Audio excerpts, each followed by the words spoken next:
What up, football fans all over the world? It is your boy, Mac the Giants fan, here with my guy, the super dope co-host, Adam Costas. You all know what time it is. It's time for that real deal NFC East round up.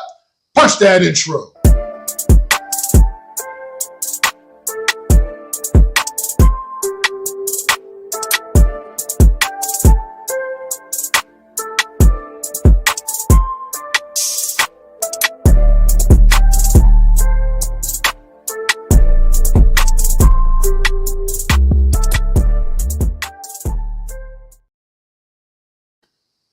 What is going on, everybody out there?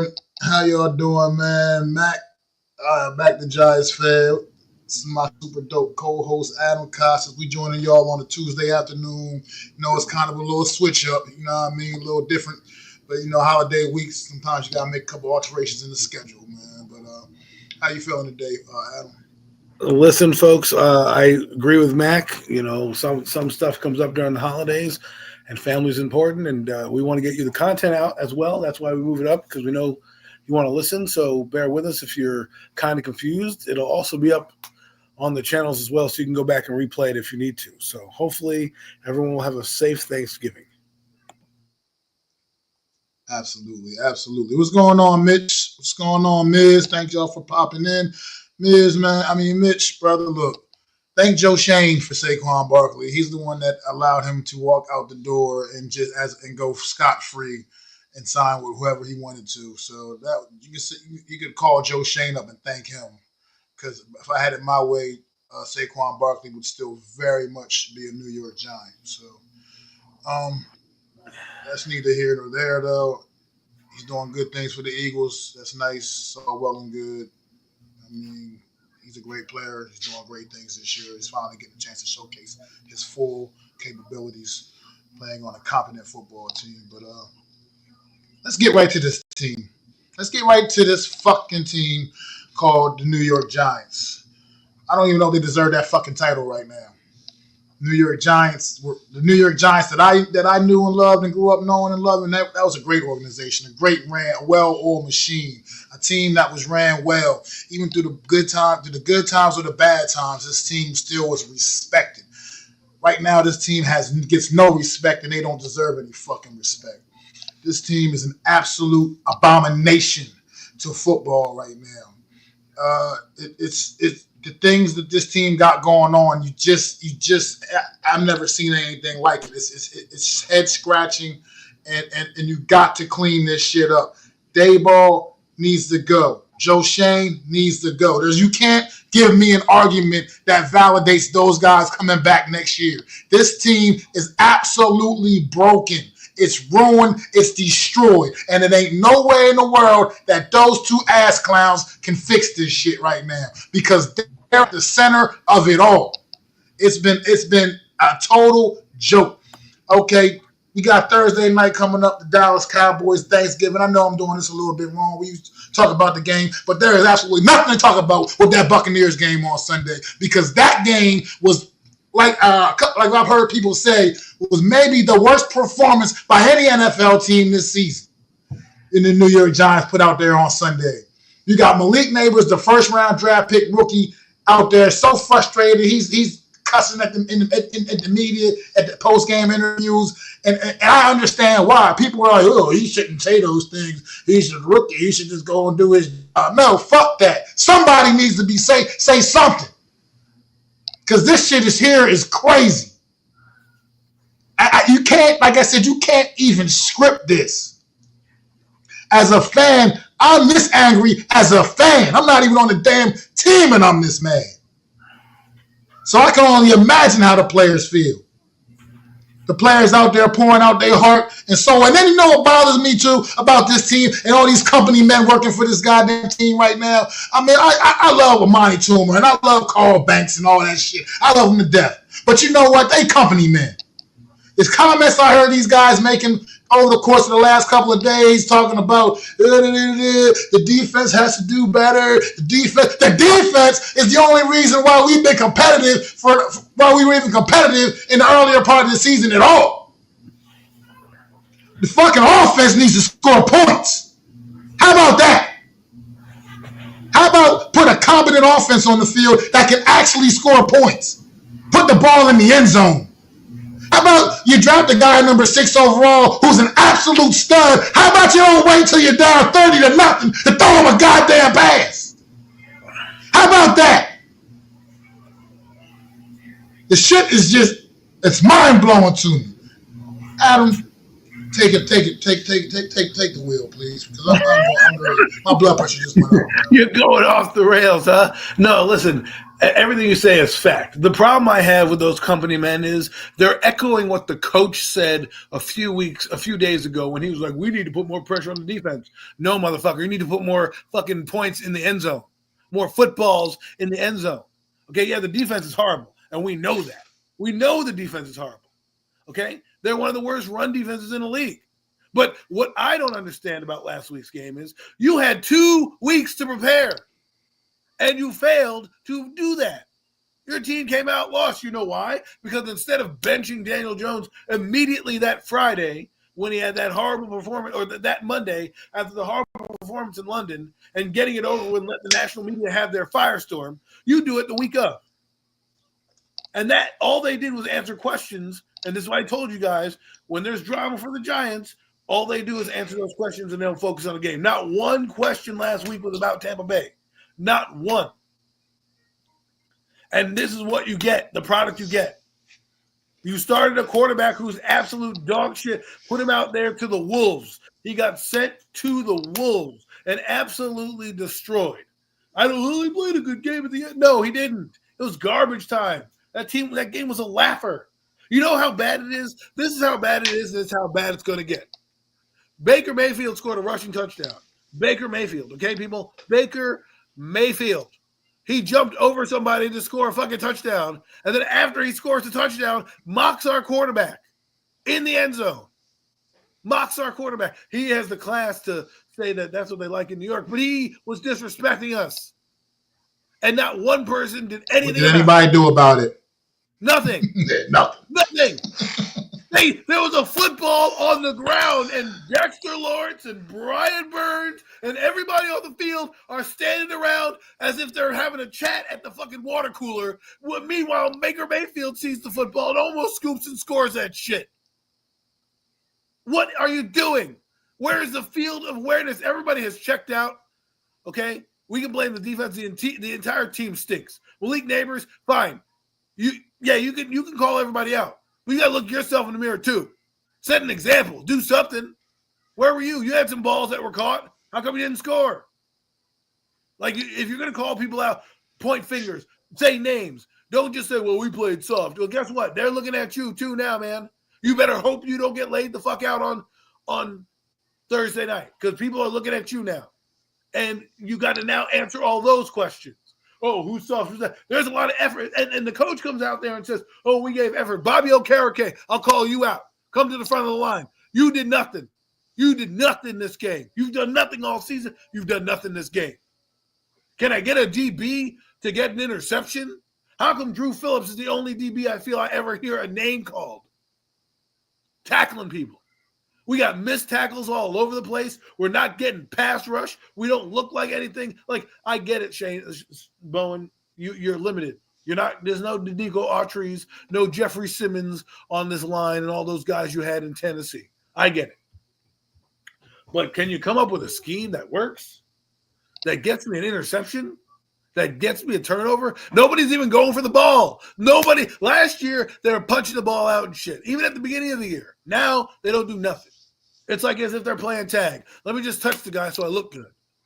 And let me tell you, offensively, it's not getting any better. You don't have Illuminor. You may not have Neal. Okay, you lost Andrew Thomas. You got 2 friggin' scrubs playing tackle for you. Okay? JMS can't block a nosebleed. Okay? Can't block anybody. Oh, God. Everybody told me this guy was good. Can't block anybody. They have the reason why these quarterbacks are getting sacked is they have no interior clock. They can't do anything. They drop back and the guy's in his lap. And then this is what you do. You got rid of, and we'll get to the front office because Mac is right. You got rid of a lot of these players right? You didn't sign John Feliciano. So you went looking for a center the next year. You got the oldest center in the fucking book who probably didn't have as much growth or upside as they told you, and you drafted him in the second round. You took a diminutive receiver who basically does nothing, in the second round. Okay? You got rid of Saquon Barkley. I don't want to pay $12 million to pay an old over-the-hill running back who's now demoted to second team over a rookie fifth-round pick. You spent mad money. You spent mad money on a quarterback that now you're forced to start that you didn't want to start in Drew Lock. If you didn't have him or Singletary on the team, you would have had $9 million to give to Barkley and McKinney. Oh, but no, we don't want to pay any safeties. No, we don't get that. No. Tommy DeVito, the sideshow that you brought out, was a shitty quarterback that happened to luck out because nobody knew who the fuck he was until they figured him the fuck out 3 games later, and then he was dog shit. And he comes out here, you think he's going to give us a spark. He's going to give us a spark. You come out there, and all I hear is like that's all you're doing. He can't move the football. He can't throw it downfield. He doesn't have the same moxie. He's getting tackled by Vita Vea with one hand. He ain't got no strength. How are you going to get tackled by one hand? Twice. Once by Vita Vea, the other by DB. This fucking shit. What's up, bookends? Mac, this team needs a reset. Okay? I don't care what happens on Thursday. Most likely, absolutely. I don't care if you start Drew Lock or Tommy DeVito, but you need an absolute reset. You need somebody in here. It's gone from bad to worse. This is worse than Joe Judge. The reason why it's worse than Joe Judge, people, because Joe Judge, he unraveled on his own accord. He was being dumb. He knew his quarterback stunk. So I get the logic why he tried to do it. I don't think he should have done it because nobody likes to give up. But his logic was like, oh, blah, blah, blah. You get fired. Then, of course, the unraveling in Chicago. This is worse. This is worse. The players are pointing the fingers at everybody. The coaches are pointing the fingers at the other coaches. Nothing's going right here. The GM looks like a complete and utter asshole from every clip that's coming out of John Mara. I'm going to lose some sleep if Barkley's an Eagle. Goes out to be an Eagle, and all Barkley's doing is rubbing it in your face like a dog that shit on the carpet. He's rubbing it in your face all the day. And then you come out and say, oh, I'm okay with my quarterback room, right? Then you fire the quarterback that stinks, jump over the quarterback you paid to go to the third-string quarterback who's been the second-string quarterback of the third-string quarterback for the entire preseason and into the season. And then you tell me, well, He's going to give us a spark. What? Didn't you tell me that about Drew Lock a week ago or 5 weeks ago when he was put in against the Eagles? Oh, he's going to give us a spark. Like, what in your ever-loving mind? How do you go 2 weeks? This is my question to Brian Dable. How do you go 2 weeks from London to then this week and your team not even look like they're ready to fucking play? 2 weeks you had.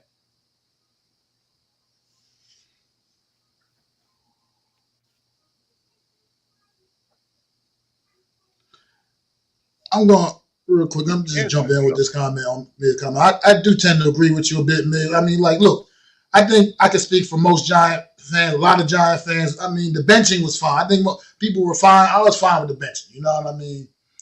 Right. But when you disrespect a guy the way you disrespected that young man, put at scout team safety at practice, like, at the end of the day, no matter how we all feel about Daniel Jones, any way, shape, or form, I think a big majority of those guys in that locker room did, like the guy, respect the guy genuinely, you know what I mean, as one of their brothers, you know what I mean? He might have been an asset quarterback, but at the end of the day, I think he had to respect the other fellas in the locker room for the most part. I think he genuinely did. And the reality is, when you do that right in front of everybody, you just put it out on Front Street like that, yeah, you're in place. You're going to be our scout team safety. He was your starting quarterback a week ago. Now he's your scout team safety? That was disrespectful. I think that did impact these guys a lot. And that's the kind of shit that does make you want to go out there and just quit, not play for this guy, because I might be next. I might be the next scout team safety. Who the fuck knows? At this point, this is such a shit show. that it can't be cleaned up with the guys that are here. They have to go. John Mara, you will be an absolute idiot to retain these idiots, these clowns. You will be it will be ridiculous. There's nothing that validates bringing those guys back. See, nothing at all. Here's where I'm mad about this whole thing. Okay, is you already benched Daniel against the Eagles. At that point in time, logically, you should have benched him or told the public he's on a short leash, right? And at least they would have known that because we knew it was coming, right? So then when you do bench him after the horrific performance, and he had a horrific performance against the Panthers, you should have done it on the bye week because then he could have, let's say he asked for his release that Sunday. He has 2 weeks to go on with a new team if he wants to. He gets to be cut. He doesn't need to face the media backlash or any of that shit. The stupid written statement he made in the middle of practice, all that garbage. Like, he shouldn't have been even in the building when you came back from your bye week. That's how it should have been handled. It shouldn't have been handled the public. I mean, they did this on purpose to humiliate him and do all that stuff. Which, again, it doesn't matter to me. Don't let the door hit you on the way out. I don't give a, I don't care. When you don't like somebody, the divorce is always bad, no matter what. And I'm not going to play his victim. Did they do him a little dirty? I guess so. But he also is walking away with a lot of money. So it did him dirty, yes, but he's still walking away with his full guaranteed $47 million. So I guess he's happy. And he'll land on the team, like somebody said, he's sniffing around the Vikings. So I'm not really worried about it. But what I don't like about this leadership that's going on, and it's mostly with the with the head coach, is that those mother flippins don't allow. They don't have any leadership. They have no spine. They're spineless. You know how Jones found out that he was getting fired? Not by the GM. No, by the owner. By the owner. That is unacceptable. You can't even look a man in his eye and just tell him we're moving on. You can't even look him in the eye. This is where we are. This is where the Giants are as an organization now. This is where the New York Giants are as a team. This is just. I never thought I'd see days like this coming from this organization. I mean, it's beyond embarrassing. I don't even know the words to say to put together to say like this is. That's how bad this is. Like it's. God, so it makes me not even want to watch football anymore on Sundays. It's zapping it, taking it all away from me because this team is just that horrendous. So I mean, this season is over, and we haven't even quite got to Thanksgiving yet, and this season it's not only over, it's been over. It's been over.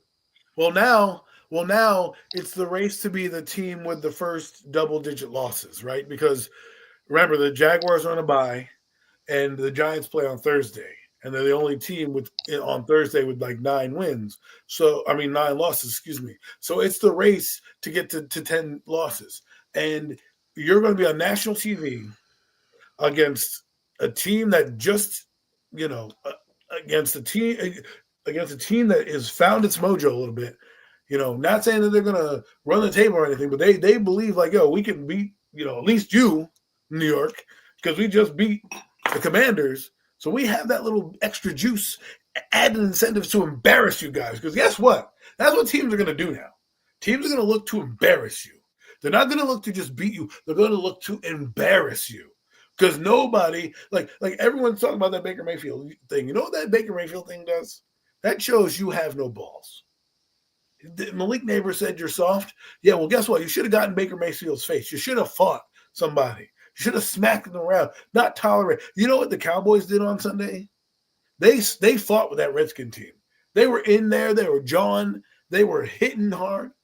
They were doing everything that they needed to do. Scrapping and clawing.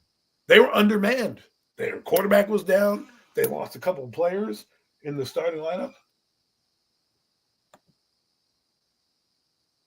You know, so everything that you see going on, where is that with the Giants? No, what do we have with the Giants? We have Tommy Cutlets come out, you know, sitting there looking like a deer in headlights.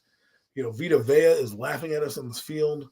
They scored, like you said, 4 rushing touchdowns. I never felt the game was ever in reach of the Giants, even when there was times when they had a reach. You know, when they were down 10-0, 10-0. Then it went 17, then it went 23, and then it went 30.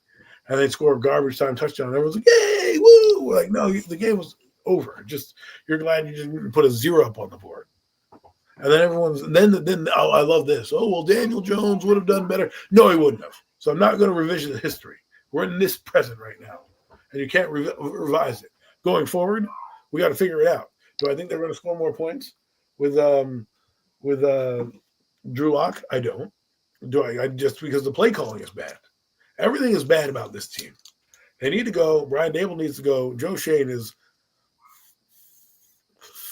he's what we call an ass.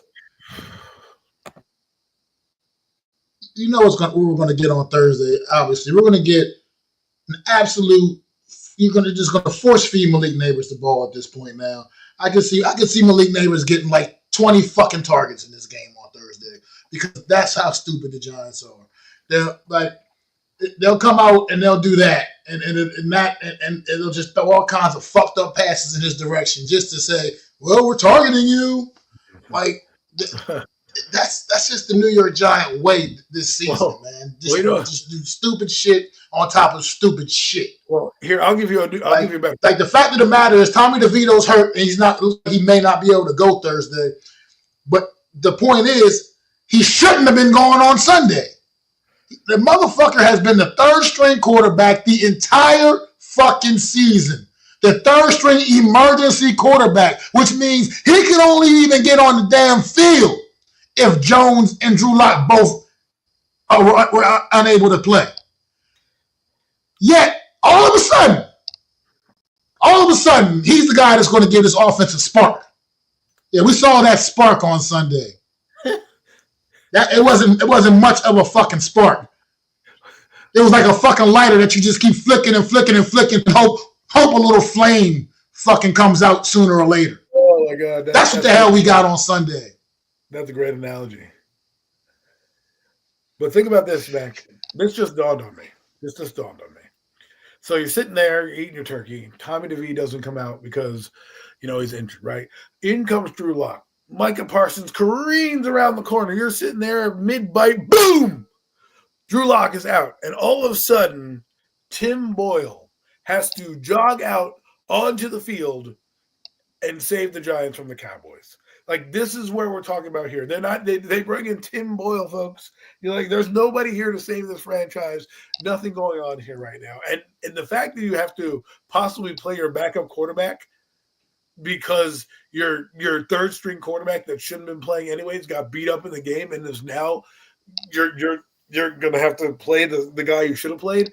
Drew Lock, if Lock starts, I wouldn't be surprised if the Giants score points but lose the game because he's going to want to come out and say, oh, you overlooked me? Okay, I'm going to drop 21 on them and show you, right? We'll see what happens in terms of defensively, but I can see that happening. I also see it being a giant clusterfuck and the Cowboys just being too much defensively, and that's what probably is going to happen because if you're splitting reps or giving a guy 1 day of full team reps of not getting any reps. Because think about this. Think about what happened, okay? When you set up a football team, Daniel Jones is getting all the reps for 10 weeks. You come back, and then you give Tommy DeVito – you have a practice apparently behind closed doors. A practice. Okay. Determine that Tommy DeVito is a starter. Go out on Wednesday. He gets all the full team reps. There wasn't any split reps. He got all the reps. Being that he's a young player, probably going to get all of them, and Drew Lock's going to get none, right? And Tim Boyle's there to, I don't know, wipe fucking asses and clean up janitors. Who knows? Tim Boyle. Point is, you go into the meeting, all he does is get all the shit, right? Tommy DeVito. Not even a single snap. Now, you come in You have your walkthrough on Monday. You have another walkthrough Wednesday. Found out that your quarterback's sore, and now Drew Lock, who's in a walkthrough practice, not a live practice, not like bullets are flying, a walkthrough practice, is now splitting reps with Tommy DeVito, who possibly could go Thursday, could not go Thursday, and here we are. And I'm supposed to believe that Drew Lock is going to come out and light it up. Like, I mean, I want him to. That's my belief, my hope. But that seems like you're not prepared enough to do it. Because remember, folks, when I say the guy gets no reps, he gets no reps. He's a scout team quarterback. If that, they might make Tommy DeVito the scout team quarterback. I'm not at practice, but usually that's what happens. You usually get a guy that you want to emulate, So they didn't do a very good job prepping for the Tampa Bay Buccaneers. They have less prep time to prep for the Cowboys. Again, who is coming off a win in their building, looking at you dead ass saying, we need this win to have a modicum of playoff hope, a little sliver of chance of making it, because we just beat the Commanders. And if we beat the Commanders again and get to 9-8 and they get to 9-8, maybe we make the playoffs with a chance for Dak Prescott to come off and play. Who knows? I mean, that's what's being bantied about. Meanwhile, over here, we're talking about who's soft, who's not soft. But 2 games in, when are we going to talk about the opponent? When are we going to say, what are the Cowboys doing? No, we're always getting distracted because somebody said this guy's starting here, this guy's doing this. It's a constant circus. It's a constant movement. And that's why teams are going to beat us. Because I guarantee you, if Drew Lock wins, if Drew Lock comes out, the Giants lose, right? But he has a solid game. They put up, more points. The offense looks functional. You're going to have a conundrum on their hands. Because you can't just go out there and say, well, I'm going to do, Drew Lock. I mean, God forbid Drew Lock wins the game. That guy's going to start the rest of the year. And then we're going to be like, see. I hope he doesn't win because we need a quarterback. Desperately. But my point is, let's say it comes out and it does well. And then, you have your 11 days off and you come play the Saints, who have a great offense coming into your building. And all of a sudden now you have a quarterback controversy on your hands. So now you have to pick and choose which one gives you the best option. Oh, well, Tommy doesn't going to lose his job, so we're going to start Tommy. Tommy looks like dog shit against the Saints, and then you have Drew Lock. I mean, it's going to become a mess. A mess. It's already a mess, but the more I think about it, it's just getting worse by the minute, by the hour, by the day, by the game. Think about this, folks. Double-digit losses. If the Giants get to double-digit losses, I think they'll be eliminated from the playoffs, if I'm not mistaken. But that's beside the point. The point is they'll be number 1 in the draft for like a day until the Jaguars play on Sunday. Dang. Well, I don't know, like I said. Let me ask you a question about shift gears a little bit. We still about this terrible ass team. All right, what do you think about? I don't know if you heard Stephen A. Smith's comments a couple of days ago. How do you feel? You think he might be on something? Because I think he could be on to something. Just look at Malik Nabers. He was speaking, and you see a guy that I look in this guy's eyes. I did see a little bit more behind them words as well. I kind of tend to agree with Stephen A. a little bit. You think Malik Nabers is at a point already where he's already reached his boiling point with this organization and already has had enough of this hellhole that is the New York Giants? This shortened to his tenure with this team. I think it started out very early. We don't want to like to read body language, but when you draft a guy, these players know, these kids know, all 32 teams. They know who they want to go to, who they don't want to go to, right? So do I think he got frustrated? I think he was happy at the beginning, and then as it grew, you started to see what people talked about. In Hard Knocks might as well be the guy for the season, right? Because in Hard Knocks, they asked, well, what happens if you lose? Blah, blah, blah. And he's like, I hate losing more than I like winning. Well, guess what? Now you're starting to see it. And he's tired of it. And he's a star, and he feels like he needs help. But the thing that he's also alluding to is it's not the quarterback is what he said, right? So basically the message is not being heard. The leaders need to step up, even though he's a rookie. And I think his frustration is warranted. I think sometimes you need to, figure it out. The way you're chewing gum and talking to the media, that's not giving a fuck attitude. That's like, I just got to be here to be here. I'm going to say what I need to say. I'm pissed off. Let's go. Right. And he'll mature, hopefully, in that end. Otherwise, he'll be ridden out of town. But my point is, Do I think losing? Yes. He comes from a program. He yelled at Jaden Daniels last year. He comes from a program of winning. LSU is a big-time program, and he's a star there. And he comes to New York, and the offense is hindering him. It doesn't move. There's no creativity, and he's frustrated. He's not getting the ball as much as he'd like. That's twofold. One, the quarterbacks. Two, the defense realizes who the star of the show is, right? And so I think it all boiled over. And I think, he's going to be a guy that's going to give you the soundbite the rest of the way. No one's going to rein him in. They said they talked to him. Well, guess what? He said that he stands on his words. He just said that today. Right? He said, I don't, I stand on my words as saying that we're soft. Right? So some people lead differently. We'll find out if this is a way of getting guys rallied up. But I expect a juiced up Malik Neighbors, and he better know when to celebrate and when not to celebrate. Because I don't need you, showing me the first down signal at 30-7. But at the beginning of the game, do what you got to do. He didn't backtrack today. That's another thing that bothers me about this team. Like, I'm sorry, what you just said. That, like you said, guys still doing the little first down points and all this, and Nacho doing his little stupid dance because he got a fucking tackle and all this dumb shit when you're losing 30 to fucking nothing and whatever the hell the score was at that point in the game. Like, that's just ridiculous, man. At that point, you just get your ass back in the huddle. Just get back to the fucking huddle because you're getting your ass whipped. So he did the same thing. He tackled like Bucky Irving, Nunez Roches, and it's like 30-0. He's like, yeah. I'm like, dude, get a grip, bro. You're getting your ass kicked, and you're sitting there like celebrating like you just made the Super Bowl winning tackle. Like, Mac. But real quick, this question, man. I actually put this up in the Twitter group, and I answered it then, and I'm gonna answer it the same way now. Nah, man, you can't trade Dexter Lawrence at this point. Dexter Lawrence is signed long term. He's a foundational piece. At this point, I can't trade Dexter Lawrence, and because you knew what the problem is. That's the whole problem with once again circling back to Joe Shane. That's the whole fucking problem with this guy because you let Julian Love walk out the door. You let Xavier McKinney walk out the door. You let Saquon Barkley walk out the door. You got nothing for those guys, and you could have got something for all three of them. You could have got a nice little haul for Saquon Barkley, obviously. You could have got some nice pieces, some nice draft capital for Xavier McKinney as well. Julian Love, he could have got you a little something. You got nothing for any of them. You just let them all walk away. It's like you're going to do the same shit again also this offseason where we're going to just let players just walk away. You just got nothing for Daniel Jones as well. Nothing. You're getting nothing for any of these fuckers. They're just walking away. They're just leaving, and you're not getting shit for them. But Dexter Lawrence, to me, Dexter Lawrence is not a piece you just, now that you signed him, you got him, you got him long-term locked up. I don't feel like you can trade a piece like that. I just feel like that tells the locker room that we really don't give a fuck at all. We just traded away our best player.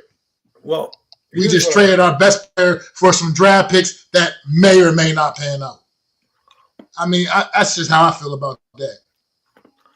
Here's what I'll say. Adam, I know you could. I am not married to any player. And this is only if, like, Drew Lock wins us games, right? Would I trade Dexter? I'd think about it. The guy I would trade is Andrew Thomas, though. And the only reason I say that is because he has more of an injury history than Dexter Lawrence. I mean, I could probably find another Dexter Lawrence easier than I could find an Andrew Thomas because left tackles don't grow on trees, but a defensive tackle that pass rush, you see them popping up across the league. So it's not like I can't replace that guy with him. But these two guys have to be on the table in a rebuild. And to me, it's like this. So let's say the Giants, and I don't want to wish this upon the Giants. Let's say the Giants end up top 5. And they need a quarterback, and it's between them and the Raiders or them and the Jaguars. And the Jaguars say, we'll give us your first this year, and Andrew Thomas, and your second round pick next year, and your third round pick next year, right? Or Dexter Lawrence. I would say hell yes, because I'm moving up to get my quarterback, right? He counts as a first round pick. Dexter Lawrence was a first round pick. He should net you a first round pick. Same thing with Andrew Thomas, right? So if those guys are used as a bargaining chip to get you up to get a quarterback, great. I think the Giants are going to suck so badly they may not have to move these guys. But I'm not married, like I said, I'm not married to a player. If Dexter Lawrence is going to get me back a first and a second, or a first and a third, then I'll do that for a team that needs a defensive line help, right? Because they'll willing to pay that premium and get that guy, especially since the Giants will probably be on the hook for most of the money, right? Until they rework the contract and shit. So I think if you're going to do a full teardown and you fire everybody, if the GM comes in, whoever that is, and the next coaching staff come in, whoever that is, and they sit down and they go, you know what, Dexter, we love you, but we're going to trade you to Baltimore, to Cleveland, to Pittsburgh, to one of these teams that you'll have a chance to win at, and we're going to get a haul back for you to flesh out this franchise going forward. I mean, I would trade Brian Burns right now. Like, I like Brian Burns, but motherfucker doesn't do anything. He got 6 sacks. Okay, he got nothing last week. Right? He did nothing last week. Okay, so to me, it's like if he were on the table and somebody was willing to take his contract, boom. Especially if you're firing the coaches and GM. I don't want to walk in and be like, listen, I don't want John Mara to walk in and be like, no, we can't trade Andrew Thomas. We can't do that. If you think that you can get a good value back for them, then everything's on the table, right? But if you decide to keep them, that's also a good thing as well, right? And so to me, I'm looking at how do I best build the franchise? Being loyal to players in bad times has been bad for us. But here's the difference. If we can get something for these players, that's what you do instead of letting him walk out the door. So if Dexter Lawrence, if he had a last year or something like that, or one more year left on his contract, and you don't think you're going to sign him, then I don't want you to wait till, free agency to start talking to him. Sign him now, right? So the Giants are in a precarious position because I don't want to hear whoever the next GM is, or if it's still this GM, next coach, whatever, whomever it may be. I don't want to hear we're going to compete to rebuild. I don't want to hear that. I want to be like, we're going to draft our quarterback. We're going to, use whatever by any means necessary to get our quarterback. And if we have to mortgage a few assets to get in that direction, we will.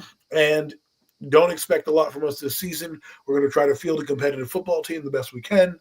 We understand what we're going through. Bear with this new regime as we build for this new quarterback. Boom. Right out the gate. You're like, all right, got it. We're building. We're going to have a bad season. Now, if you overachieve, like what the Commanders are doing, that's when you can reevaluate things and say, okay, let's do it. But I know it's a long-winded answer, but to be honest with you, all I'm trying to say is let the new regime pick who they want. If they decide Dexter Lawrence is tradable and you can get good assets for him, I don't want John Mara to be like, no, don't do that.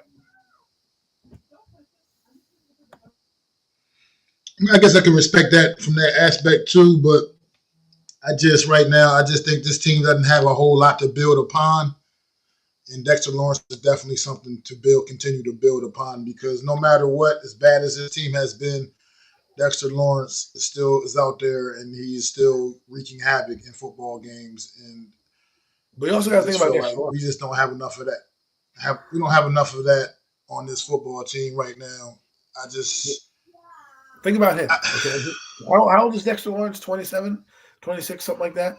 Now, let's say you decide to go with a new regime, right? New coach, new everything, right? That's probably going to take you 3 years to get good. 3 years. So now we're talking about Dexter Lawrence being closer to 30, right? And still not being able to win and have a winning season and do what Saquon Barkley is doing right now in the prime of his career. So that's another reason why I would say, you know what, if we're going to tear this down and we go from a bigger viewpoint of it, right? And we're sitting here saying, look, Dexter, it's like when Kevin Garnett was with the Timberwolves and the guy, I think it was, I don't know if it was Danny Ainge or whoever the GM was, like, look, bro, you got to get out of here. You're not winning anything in Minnesota, right? So then that's when Kevin Garnett was like, okay, I got to put my loyalty aside and go pursue other options, which he did, and he ended up going to Boston win a championship. I think the same thing needs to happen if you get a new GM. Real talks have to happen, especially with Andrew Thomas. I am not opposed to letting Andrew Thomas. Love Andrew Thomas. Think he's one of the best all-pro tackles in the league. The Giants did the best thing drafting him 4th overall, but he's got a lot of injury history. And to me, again, if you need assets, and this is to me only if the Giants don't get a top 2 pick. If you're in the top 2, you don't need to worry about nothing.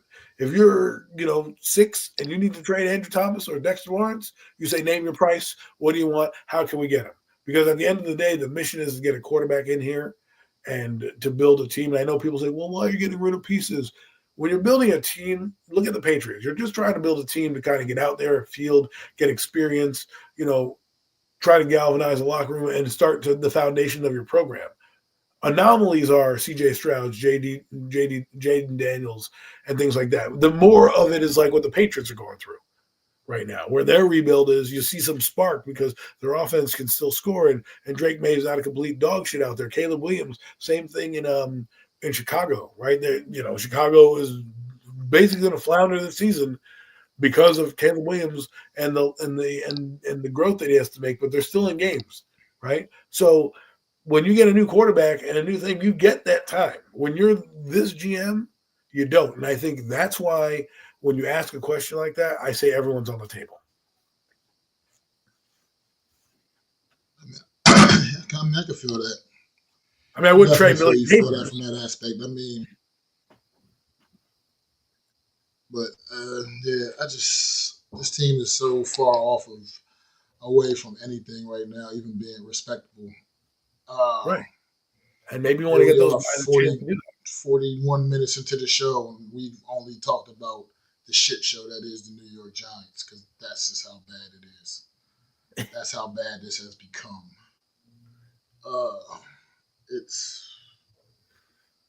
Adam, this shit stresses me out a little bit, man. I know it might sound crazy, but I'm not your run of the mill everyday fan, man. Don't call me MacDaGiantsFan for nothing, man. I'm just not. I'm that guy that walks around every day with the blue on, man, with the New York Giants shit on, loud and proud, man. And it's getting harder and harder to continue doing that. I haven't worn their gear really loud and proud for much. I don't wear their gear on Sundays.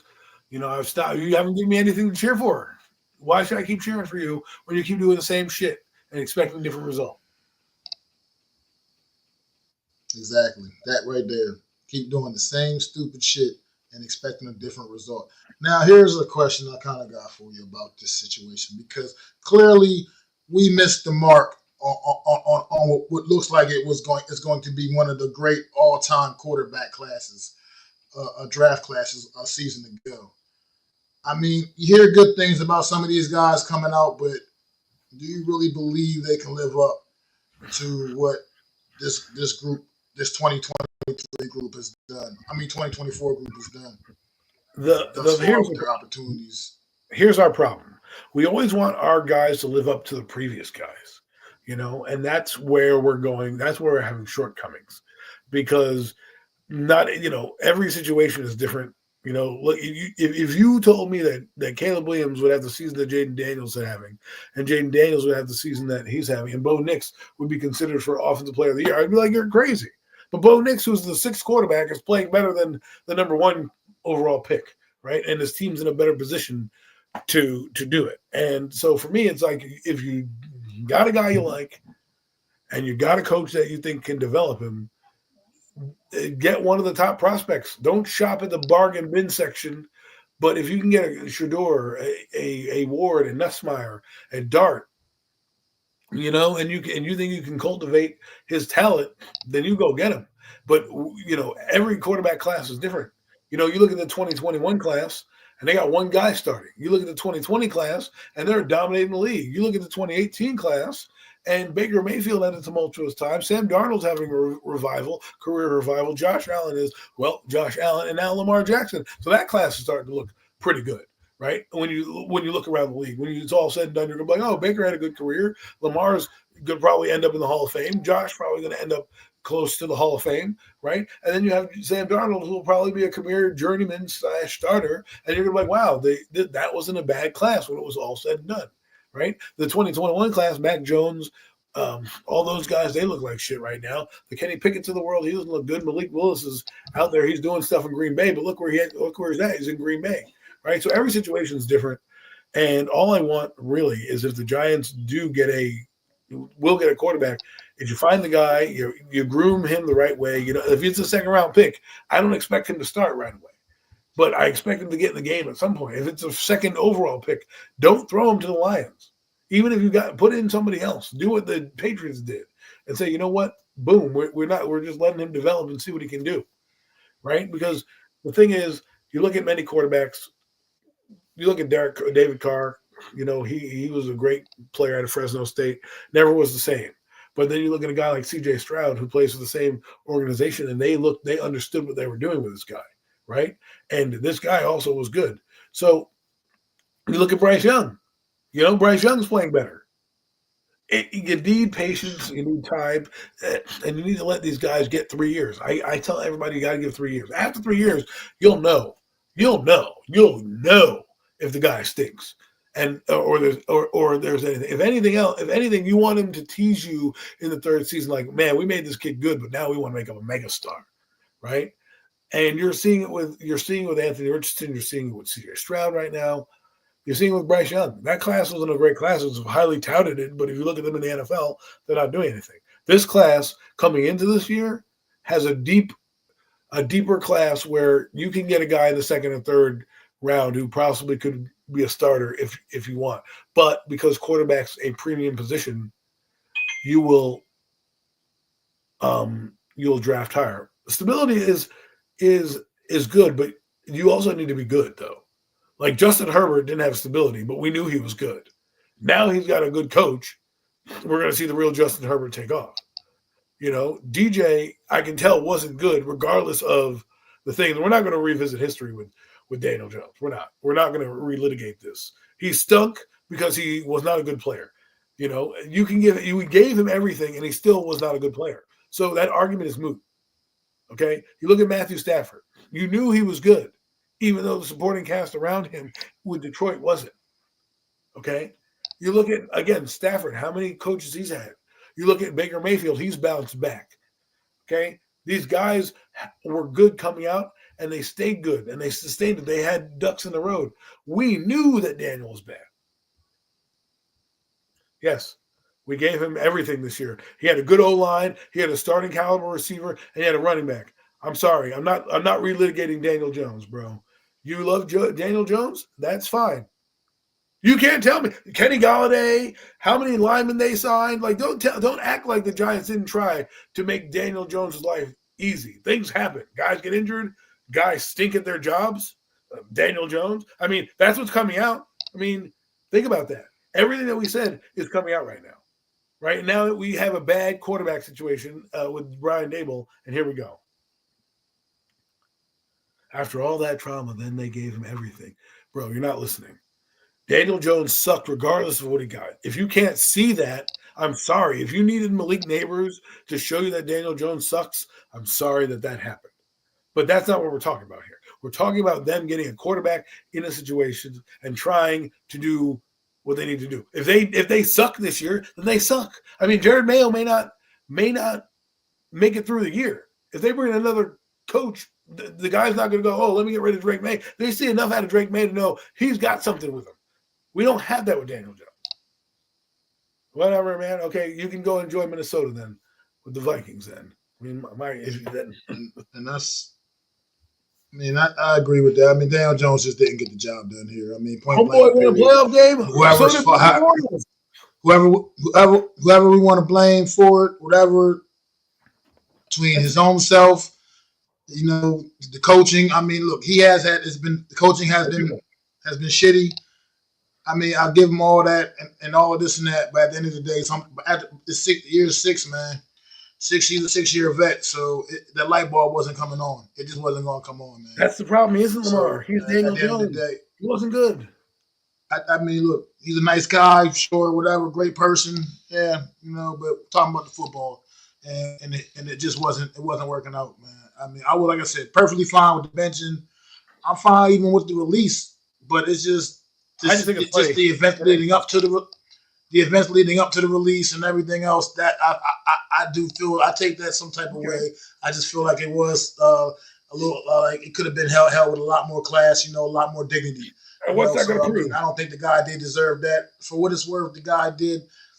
Whether you got the results you were looking for or not, he did show up to work every day, hard hat on, ready to go, whatever. He just like Adam just said, man, he's just not good, man.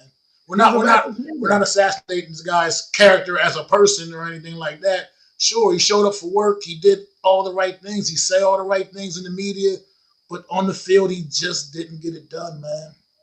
He just didn't. He just didn't. Well, I mean, great. he just So didn't get it done. let's bring that up. Let's bring that up. Who are you looking at if the Giants do? Someone said Vrabel here. I think he said Vrabel. Who are you looking at to bring in as a new coach if you're on the board of firing Brian Dable? For all I know, you could want to keep Brian Dable, but I'm just saying, who are you looking at? Because I have a couple of people that I think might be interesting. As far as coaches, yeah. Well, yeah, like I'm definitely on that Vrabel train. Like somebody like that, a guy with instant credibility. I told you I'm not opposed to like a Ben Johnson. I'm still not. I know some people feel some type way. You don't want, they want some new OC kind of guy again. But I just watched that Detroit Lions offense, man, and I want to see the New York Giants offense look something like that. I just want to. I want to see the New York Giants offense be just show me signs of looking like that. I get it. We don't have the same personnel. You can't not going to necessarily say you can do all the same shit as that team. Not as talented, but I just want to see this offense look competent because I feel like defensively, this team has pieces on the defensive side of the football. You get the right leader on that side, like as far as like coordinator on that side of the ball, and I think this defense can cook, man. It has the ability, has the potential to cook, man. We saw flashes of that even earlier in this season. They were pretty good. We got to get somebody that can come in here, and truly fix this offense. I mean, this offense is just it's not been good to look at, people, for the last, God knows how long. When's the last time the New York Giants offense was like good to look at? Like legitimately, when can you say the New York Giants offense looked like something we want to see? We want to see that unit on the field. I say probably last time was 2019 because they still had explosive plays, but after that it's been a shit show. But I agree with you. I like Mike Vrabel. Yeah.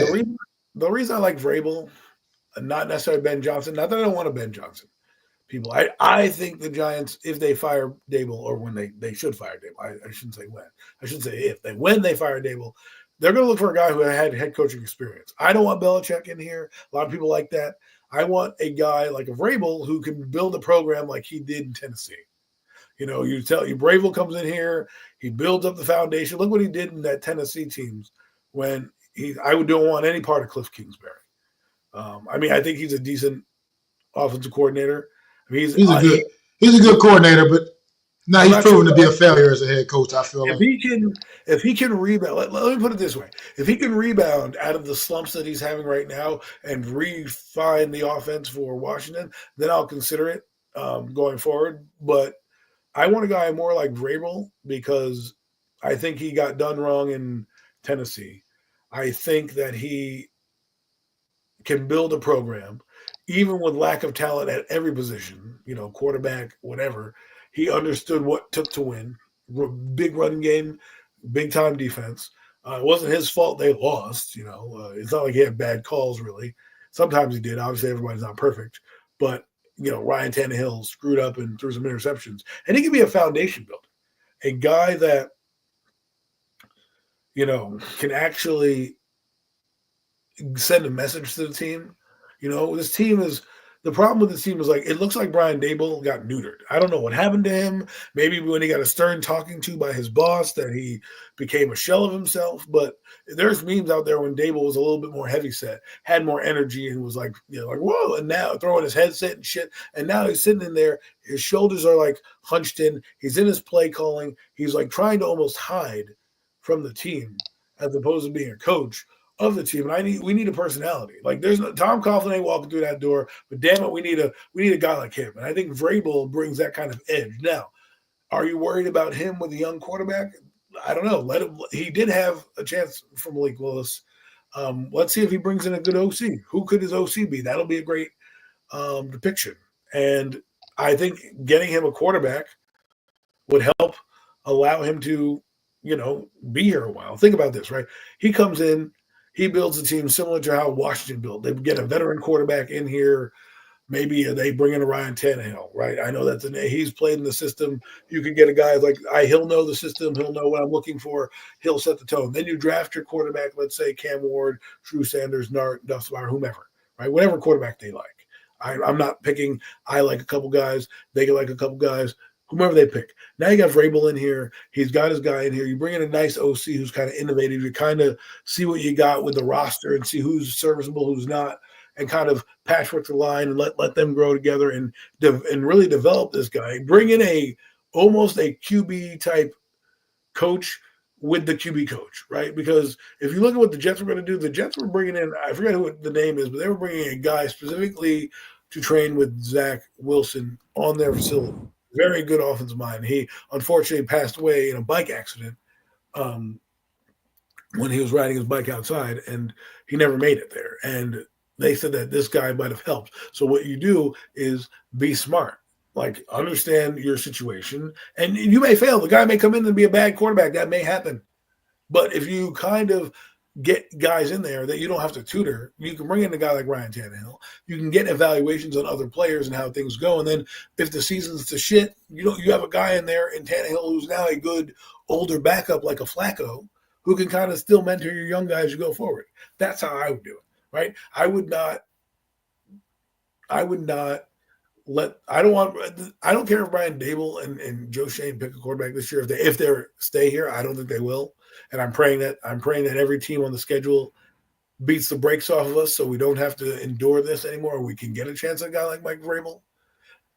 Because I don't want this is what's going to happen if the Giants don't get a coach this year.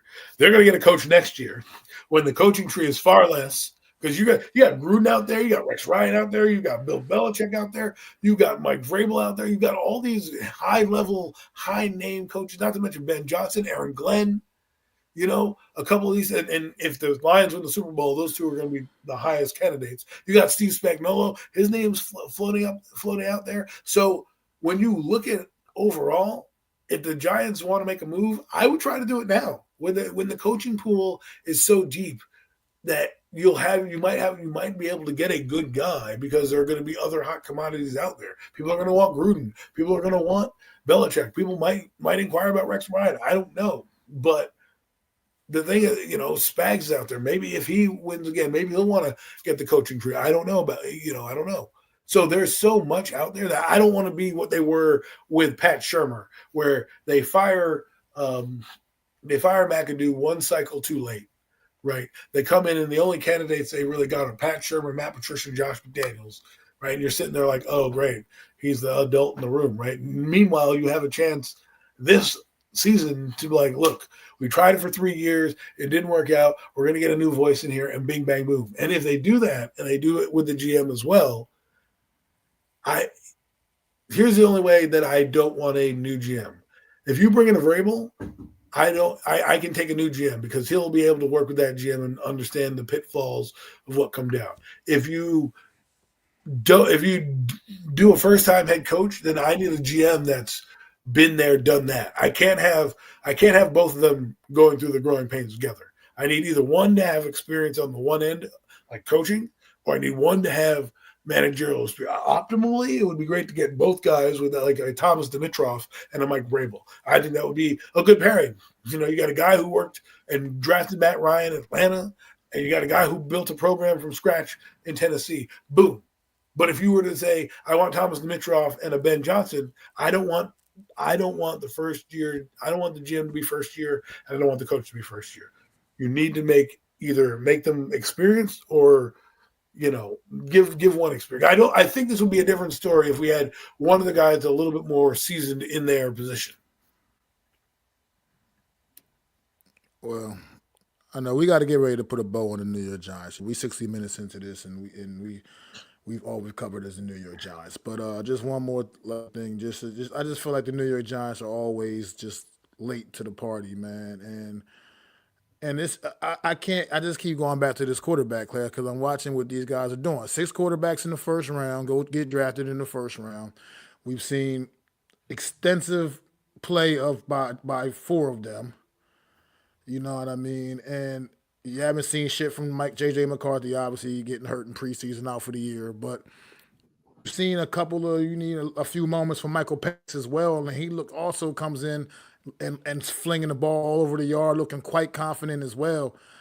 I just feel like the New York Giants have I mean, to me, you had an opportunity back in April, and you just didn't seize the moment. I love Malik Neighbors.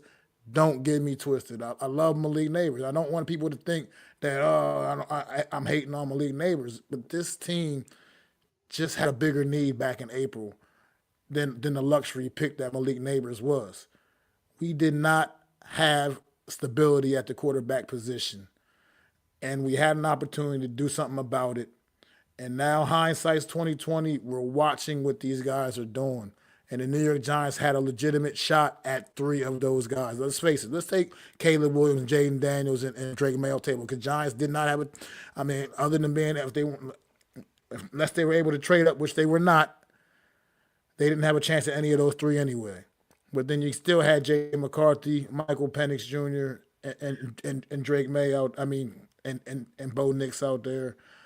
And just the fact that we're watching Bo Nix cook the way he is. I mean, he's literally probably jumped ahead of Jaden Daniels now for Rookie of the Year, Offensive Rookie of the Year. He may legitimately be the front runner now for that award, with Jaden Daniels kind of cooling down a bit the last few weeks. I just think that the New York Giants did themselves no favors. And it's not to say maybe they can get something great out of this one, but no matter what, you got to get a guy. And you just want to hope like hell that these guys can show even the potential that these guys are showing, just because right now this team needs something to be able to fall on, something to build on, man. And right now it's just been a terrible look. Let me say what's up to a couple guys jumping in the chat. Big Blue in the Bronx, Alex at Big Blue in the Bronx, man. Appreciate you stopping in, man. No Mets, no Nets, no Jets. My guy, man. Yeah, we switched up the time this week because the holiday, man. We got stuff going on, so had to do it today. Had to slip it in today at an earlier time slot. We back to our normal time slot next week for sure. This is not no permanent switch by no means.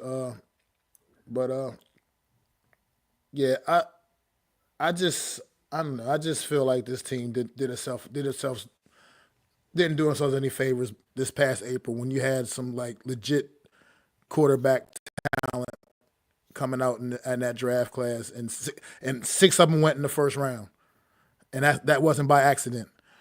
And Giants didn't take advantage of that situation, and they didn't get any of those guys, man. And me specifically, because as some people may know, I was a Bo Nix guy, and people sitting there saying what he wasn't going to be able to do. He wasn't going to be good in the NFL. He wasn't going to do this. He wasn't going to do that. Like I said, he's literally could potentially win Rookie of the Year, and he was staring right at it. We had him dead to rights if we wanted him. Just like I said, Michael Penix, the same thing, dead to rights if we wanted him. It's just absolutely, to me, I don't know. I just got to see something new with this football team. But we've got to really move on, guys. Move it along a bit. This is an NFC East show, not a New York Giants show. But let's talk about, I don't know. At this point, I'm so I don't even know what to do anymore.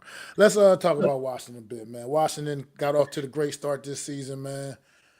And that team has appeared to hit a bit of a wall, man. They were like on a 3-game losing streak, if I'm not mistaken. And had another tough loss on Sunday against Dallas, man. Crazy finish to that football game. But what's your thoughts on the Washington Commanders and the troubles their struggles as of late? Well, first off, kudos to the Cowboys for stealing a game against Washington. And they won it on different phases of the game, right? They got they got an interception, they got a kickoff return, they threw the ball deep. Cooper Rush had a good game. I think you're seeing teams start to figure Washington out a bit.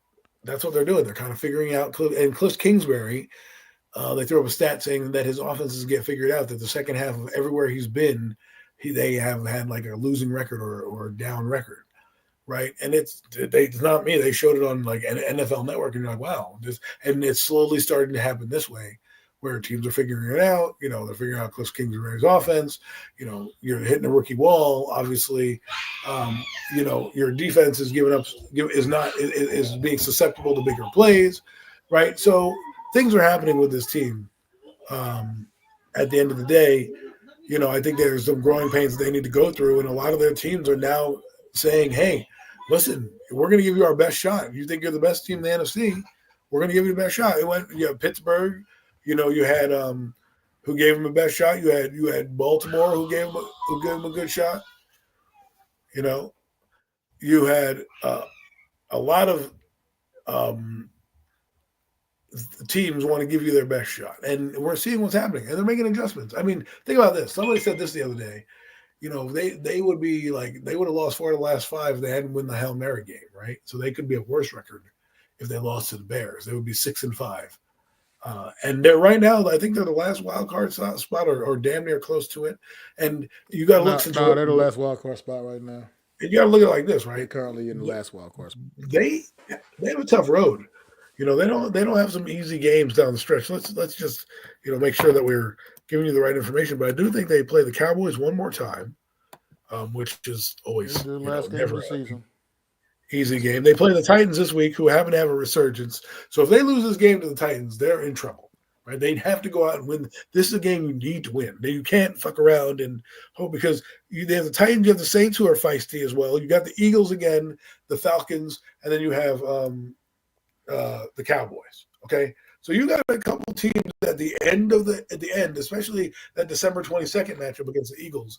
Eagles will still be in it to kind of say, hey, we may be the top seed, so they're still probably going to play hard there. So you cannot fuck up anymore. You have to get to win number 8.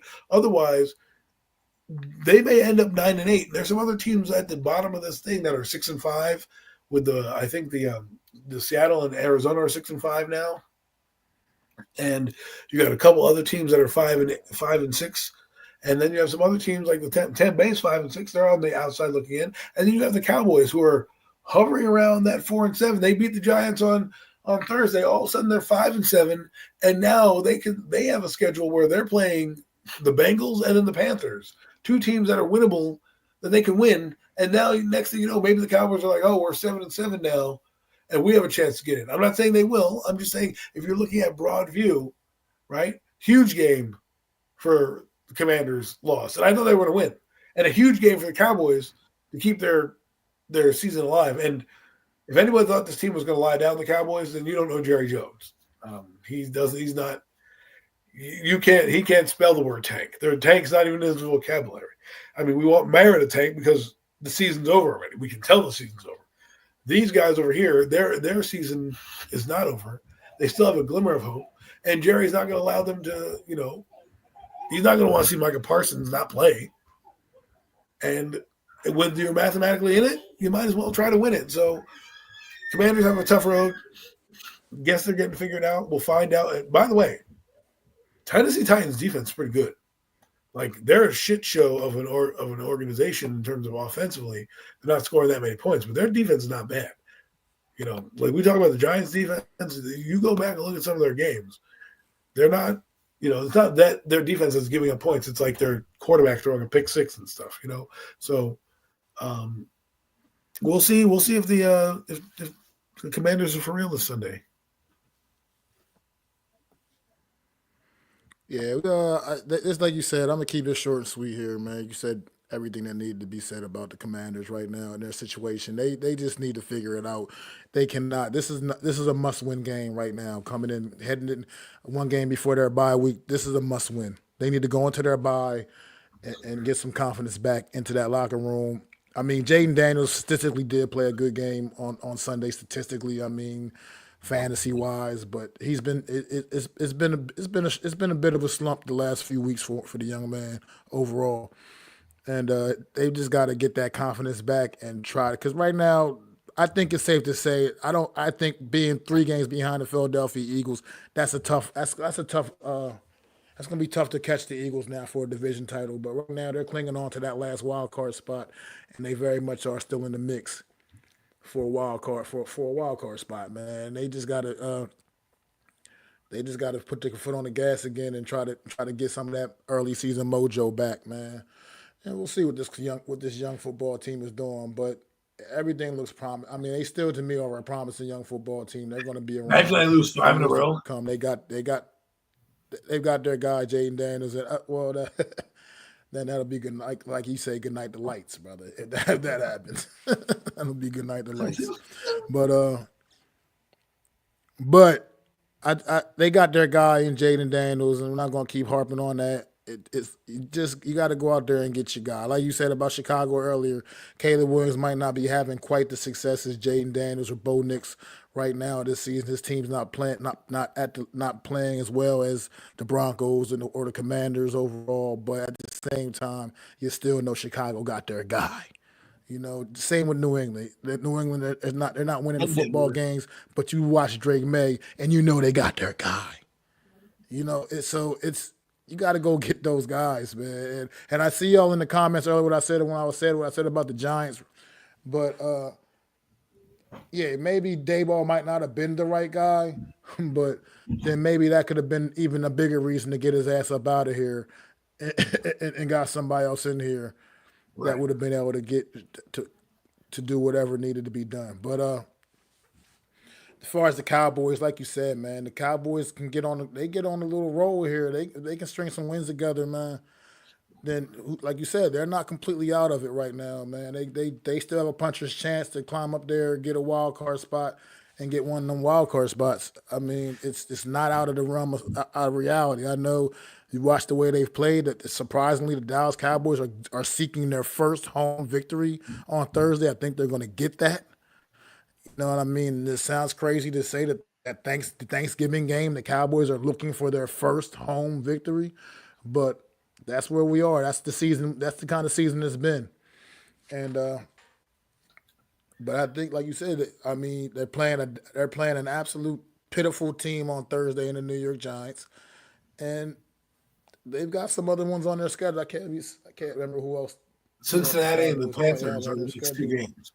So Cincinnati is the game after the Giants, and then they have the Panthers after. So these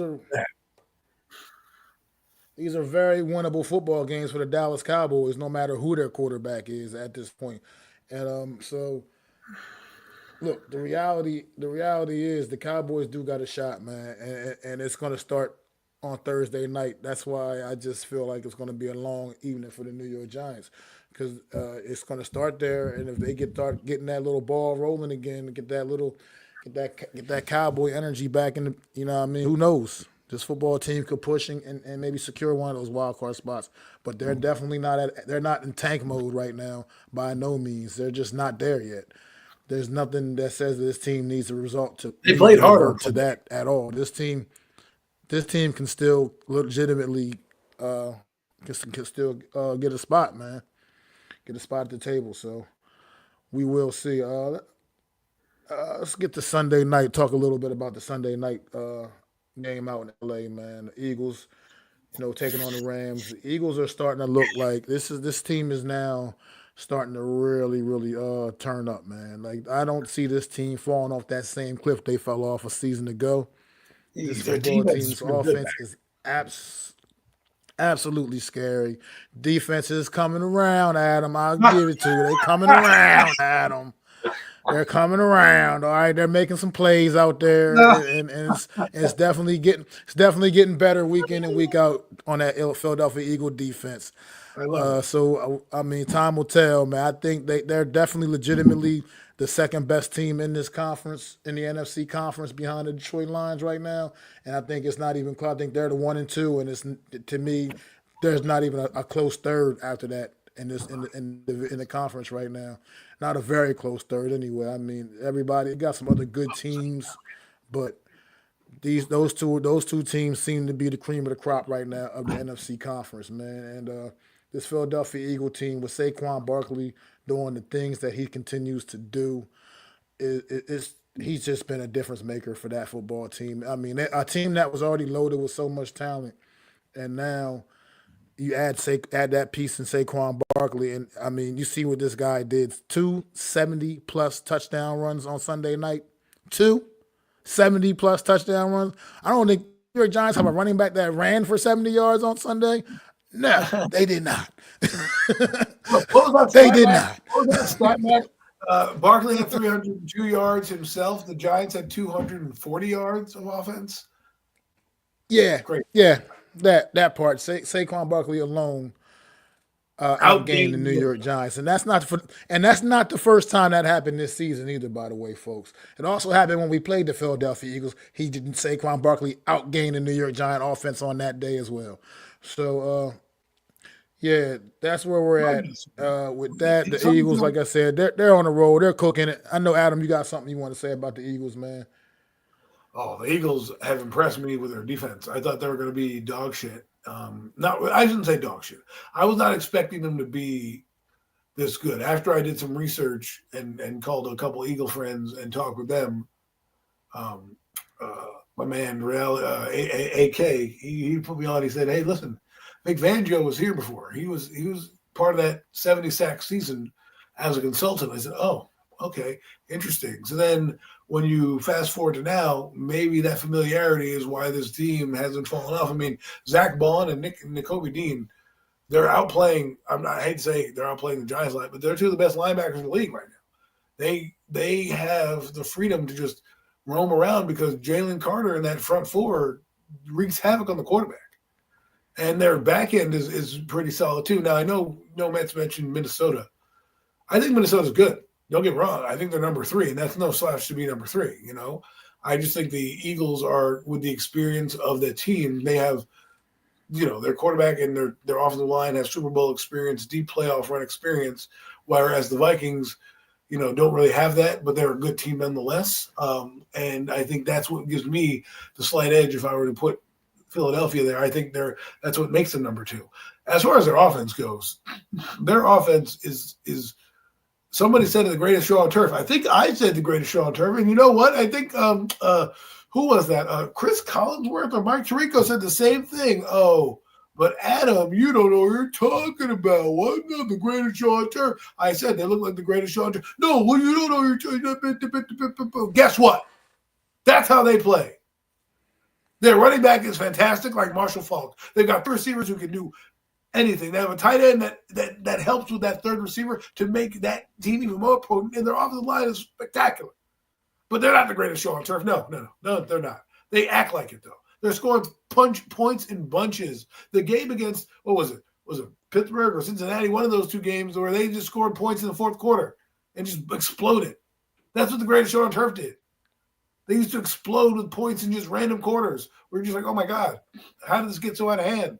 That's what they do. And then what happens is when they do that, their defense, which is already pretty good, I keep telling you guys, it's a good defense. Is it great? No, it's not great.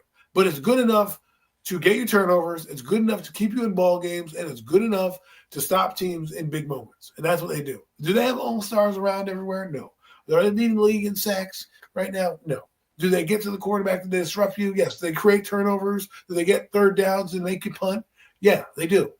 Do they have 2 linebackers that go sideline to sideline? Absolutely.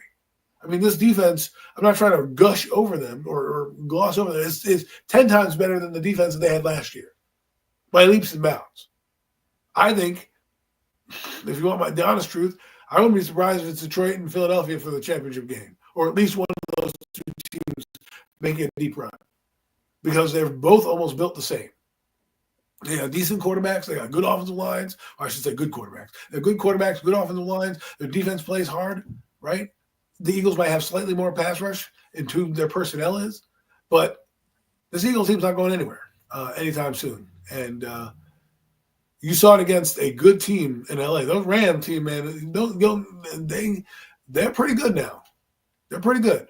And they had a good pass rush, and they got a little bit. They got ran out the building a little bit. There's nothing against them, They're just their offense is not built to do all that scoring. It's not, and not many offenses are. And that's why I think the advantage the Eagles will have going down the stretch is that they're a team. Maybe this will make sense. I know It's basketball season. It's like a streaky shooter, right? A guy who can score points. He's putting it in the bucket, but all of a sudden, out of nowhere, like Steph Curry, he can get hot. And from out of nowhere, he went from having 10 points and looking lethargic to all of a sudden now he has 40 in a blink of an eye. That's how the Eagles are.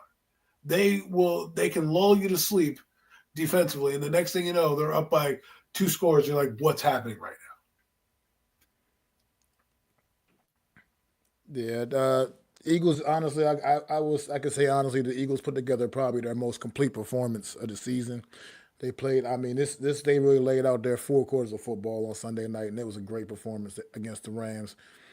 So I mean, look, I hate doing it, but I gotta give them props, man. I gotta, it's just the facts. They're a good football team, and like I said, I don't see them falling off that cliff that they did a season ago. I think this team is definitely more mentally strong, and with the legs and with the legs of Saquon Barkley, man, I think the sky's the limit for this football team. I think they couldn't have added a better piece to really put them over that hump. So we will see what the Eagles do going forward, but they're a dangerous football team. They look very explosive, like Adam said, especially on the offensive side of the ball. In the defense, like I said, I'm not as about it as Adam is, but I can admit that they have been making some plays and coming around and playing a lot better as the weeks have progressed throughout this season, man. But I guess we'll just go through the next week's games real quick. Obviously, we'll start with Thanksgiving. Giants, Cowboys. Adam, what you got on that one, brother? now? I think the Cowboys are going to beat us, if not embarrass us, on Thursday afternoon. They're getting you at the right time. Giants have a lot of turmoil on their team, and their quarterback, who they're starting, is not like everything is just there's just drama for your mama everywhere with the Giants, and that doesn't equate to a win. So I think the Cowboys find a way to get their first home win of the year in Big D. Appreciate it. And yeah, I'm definitely there's nothing that's gonna make me fix my mouth to say the New York Giants winning another football game this season unless something drastically changes. So you can forget about that even happening. So clearly, I'm the Cowboys. I think to roll, get their first home win at the courtesy of the New York Giants, who by the way are playing the Cowboys on Thursday for the second time this season. How do you play the Cowboys twice on Thursday in one season? I have no idea, but that's the Watch it be embarrassing. It's going to be embarrassing. So, yeah, that's how I feel about that. Let's get to the Commanders Titans. Commanders hosting the Tennessee Titans. We talked about this. This is definitely, I think, a must win for the Commanders. Man, how do you feel about it? I think it's a must win, but I'm going to go on a limb here, and I'm going to say the Tennessee Titans steal a victory, and they skid right into their bye week at 7-6. That's right, folks. I said it. This is a game where it's like you're getting a wounded animal. You're got a team that's got to crawl to the bye week of a team that just Tennessee just beat the Texans, right? A good team that they face. Yeah, sure, it's a divisional matchup, but sometimes you got to carry momentum with you. You're coming off a big win. You're coming off a heartbreaking loss to the NFC East rivals, and you might be right for the picking. I'm going to go with Tennessee here. I know it's crazy, but I'm gonna, you know what? I want to give this Washington Commanders team the benefit of the doubt. I want to think that they are especially after losing in the fashion in which they lost on Sunday. I want to see that this team look like the team we saw in the beginning of the season, in the early part in September and October. In most of October. I want to see this team get back to that, and I think they can against this Tennessee Titan team. I hear everything you're saying about Tennessee, but I just think this Washington Commander team, this is a flat-out better football team than Tennessee, and I think they figure out a way to get it done at home and go into their bye week with a little bit of confidence once again, getting a little bit of that confidence back in that locker room, and I think they get the job done. I think Washington will find a way to beat the Tennessee Titans on Sunday afternoon. And then there was one more. This is a big time matchup. I mean, it's not the game doesn't gonna hold that much weight because it's two non-conference teams, non-conference game. But at the end of the day, you got two of the top teams in the league: the Philadelphia Eagles, the Baltimore Ravens, going toe to toe Woo! in Baltimore. Adam, man, what you got here, bro? In the 4 o'clock window, baby. Woo! Listen, I'm going to get my popcorn ready because this is going to be a barn burner, baby. Going to be a barn burner. I think I'm going to say the Eagles win this game. And the reason I say that is because the Baltimore Ravens sometimes have trouble with teams with a lot of offense, like with a lot of skill position players. They did okay against LA last night, but LA dropped a lot of passes. Quentin Johnson dropped a couple, but they also got railroaded by other teams with offenses in the scoring shootout. And I think this is a game that you're gonna see the Eagles have a track meet. It's gonna be fun to watch because you got two best running backs in the league going up against each other. And I think the Eagle defense is gonna make just enough plays to keep that team off balance. And I think they're gonna win. I think the Eagles win a game. I think it's going to be a classic game. It could be a preview of the Super Bowl. Who knows? You never know what happens. And I'm going to go with the Eagles. I know I'm crazy, but that's who I'm picking. This is going to be such a good game. And if you look at this 4 o'clock window on Sunday, this is the only game you probably need to be tuned into. To be quite frank, I mean, you're talking about the Rams and the Saints, the Bucks and the Panthers. Let's face it. We're just watching the Eagles and Ravens game at 4 o'clock on Sunday, baby. And and I think this is going to be a spectacular game. I hope. think I want to give this one.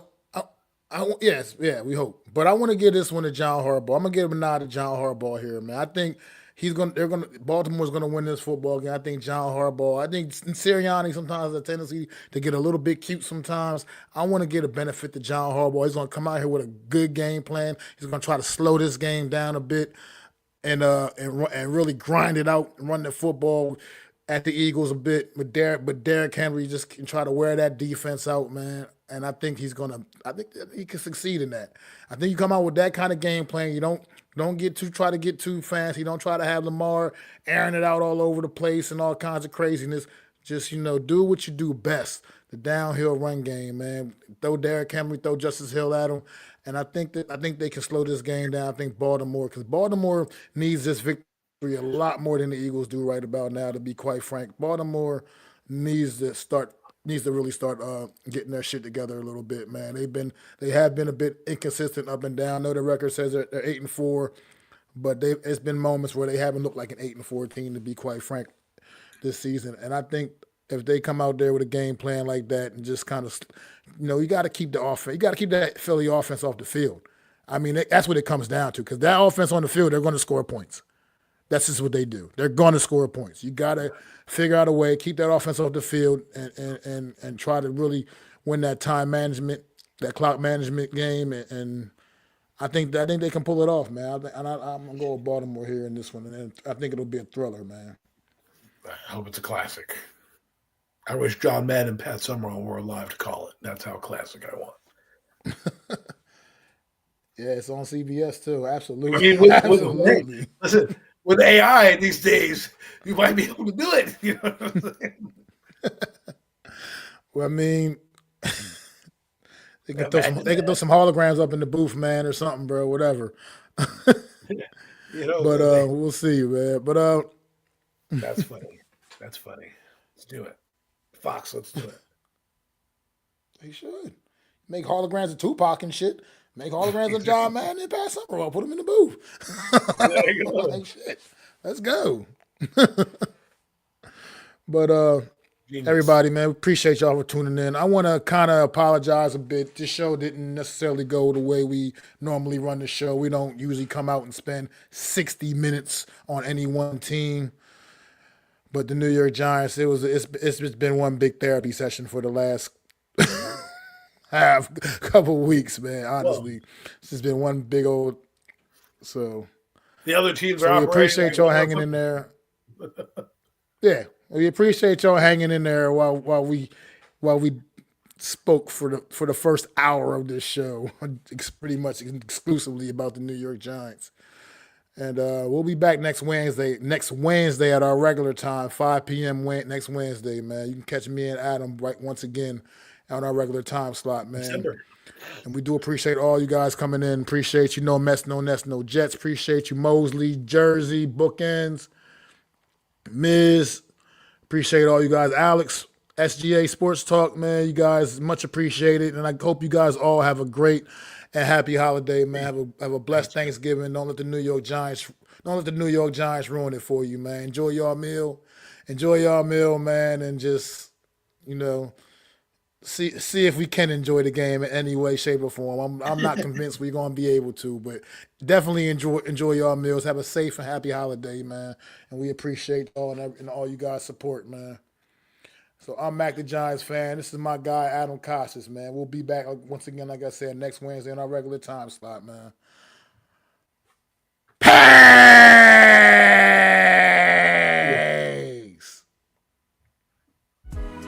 I'd like to thank you all for listening. If you was feeling this, please take time to subscribe and smack them likes. Feel free to drop a comment and let me know what you think. Don't forget to ring that bell so you know when I'm dropping new content.